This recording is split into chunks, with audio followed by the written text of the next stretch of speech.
Ce système, nous le dénonçons sur l'électricité comme sur le reste. Mais on nous a dit, le marché européen, c'est ça qui va faire le grand bonheur, qui nous permet. Alors ça a permis une chose, l'interconnexion entre les systèmes français, espagnols, allemands, etc. Nous, on est pour garder de la solidarité européenne et l'interconnexion.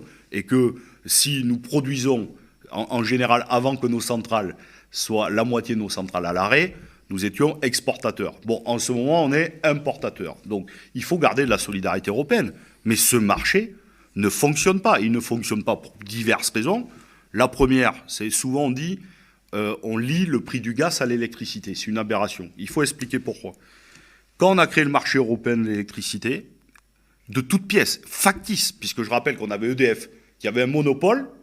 C'est une demande quand même de l'Europe. On a invité Philippe Palmero pour en parler. Il y avait un monopole, mais du coup, il a fallu, quand on a ouvert, il a fallu créer le marché de toutes pièces. Bien sûr. Donc il a fallu... C'est un niveau du reste. Voilà. Et donc il a fallu lui donner un prix spot. Et qu'est-ce qu'on a dit? On a dit, le prix spot, ça sera la dernière unité appelée qui fixera le prix. Et donc, pour que tout le monde comprenne bien, dans l'électricité, vous appelez du moins cher au plus cher. Donc vous appelez d'abord l'éolien, puis évidemment le photovoltaïque, puis les barrages hydro. Ça, c'est à peu près, pour nous, en ce qui nous concerne dans le mix électrique, 20%.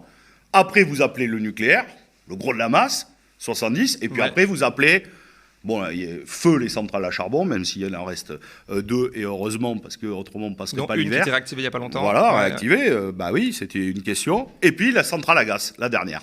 Et donc, à chaque fois, alors que pour nous, ça pèse très peu dans notre mix électrique, en réalité, nous payons donc le prix du gaz. Mais ce qui est une aberration totale, c'est que, quel que soit votre pays, et quel que soit le mix électrique, que vous ayez choisi du nucléaire, des énergies renouvelables ou des énergies fossiles, tout le monde paye le même prix. Et donc, tout le monde paye la centrale à gaz. Et donc, vous avez lié intimement le gaz à l'électricité. Oui, mais le problème, c'est que quand vous avez la guerre en Ukraine, évidemment, vous avez une pénurie de gaz, tout commence à s'emballer, et puis après, vous avez un système de trading. Mais qui repose sur rien de réel et concret. Qui repose sur rien, mais comme le marché, le reste, le CAC 40, sur rien. Et donc, les gens disent, oh là là, il va y avoir une crise, on augmente. Alors, en plus, on nous a vendu que le marché, c'était seulement entre des producteurs et des acheteurs. Mais là aussi, j'ai des gens qui sont actifs et qui m'écrivent et qui sont extrêmement actifs et qui sont des traders. J'ai même des gens de traders du marché européen de l'électricité. Vous témoignez de leur réalité ? Monsieur Gay, ce que vous dénoncez, vous avez raison, mais vous êtes bien en dessous de la réalité. C'est-à-dire qu'il y a même des fonds spéculatifs qui ne produisent rien, n'achètent rien, mais viennent sur le marché uniquement pour faire du trading et augmenter de façon artificielle le marché et évidemment faire beaucoup d'argent. Donc, une nouvelle fois, sur le dos des Européens et le dos des Françaises et Français.